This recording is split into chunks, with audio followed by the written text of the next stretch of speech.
আসসালামু আলাইকুম। আমি গত ভিডিওতে বলছিলাম যারা নতুন করে সৌদি আরবে যাবেন তারা খুব সাবধানে যাবেন। কারণ বর্তমানে কিন্তু সৌদির অবস্থা অনেক খারাপ। বর্তমানে কিন্তু সৌদি আরবে কাজ নাই, আমি গত ভিডিওতে বলছিলাম। ওই ভিডিওটা দেখে আমাকে অনেকে কমেন্ট করছে, আমার হোয়াটসঅ্যাপে অনেকেই ফোন দিছে।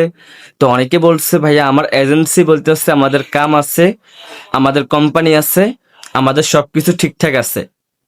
ভাই এটা সব এজেন্সি বলে, কোনো এজেন্সি বলে না যে আপনার কোম্পানি নাই, আপনার কাজ নাই, আপনার মানে থাকার জায়গা নাই। এটা কোনো এজেন্সি বলে না, সব এজেন্সি বলে।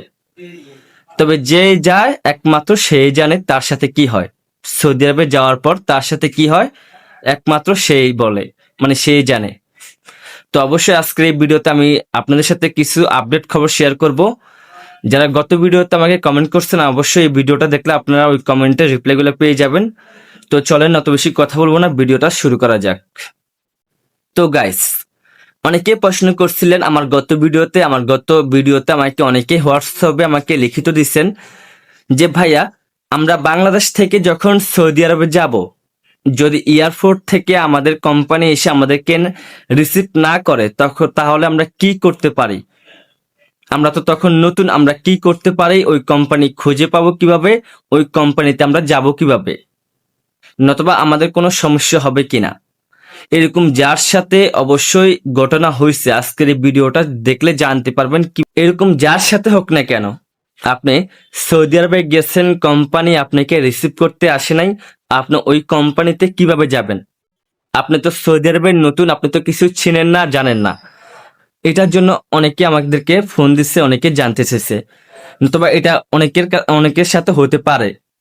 তো আজকের ভিডিওটা টোটাল দেখবেন।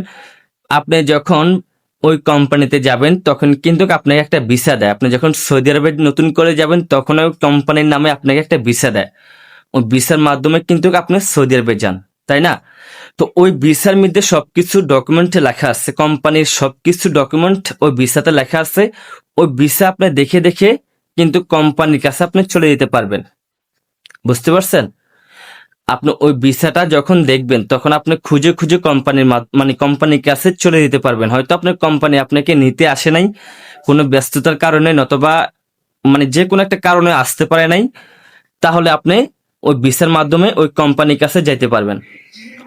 তাই অবশ্যই এ নিয়ে আমাদেরকে যারা প্রশ্ন করছে অবশ্যই প্রশ্নগুলা উত্তর অবশ্যই পাইছেন। তো এখন আমি একটা কথাই বলবো যে বর্তমানে কিন্তু সৌদির অবস্থা অনেকেই খারাপ। আমাদেরকে প্রতিনিয়ত সৌদির থেকে অনেকে আমাদেরকে ফোন দেয় যে ভাই আমরা খুব কষ্টে আছি, আমরা খুব ইয়েতে আছি, আমরা কাজ পাই না, 4-5 লক্ষ টাকা খরচ করে এসি, ঋণ নিয়ে আইছি, কিন্তু কাজ নাই, থাকার জায়গা নাই, কাজ নাই। তো আমি মনে করি আপনার 4-5 লক্ষ টাকা খরচ না করে সৌদি আরবে না যাই, মালয়েশিয়ার কলিং ভিসা খুলবে, মালয়েশিয়াতে যেতে পারেন, অন্য অন্য রাষ্ট্রে যেতে পারেন, নতবা 4-5 লক্ষ টাকা দিয়ে আপনার দেশে একটা ব্যবসা করতে পারেন। আপনার জন্য অনেকটা বেশি ভালো হবে। অবশ্যই এ নিয়ে আমাদেরকে যারা প্রশ্ন করছেন অবশ্যই বুঝতে পারছেন। ভিডিওটা ভালো লাগলে শেয়ার করে দিবেন। আর হ্যাঁ, আমাদের চ্যানেলে নতুন হলে অবশ্যই সাবস্ক্রাইব করে রাখবেন আর মূল্যবান একটা কমেন্ট করবেন। তো সবাই ভালো থাকবেন, সুস্থ থাকবেন। আল্লাহ।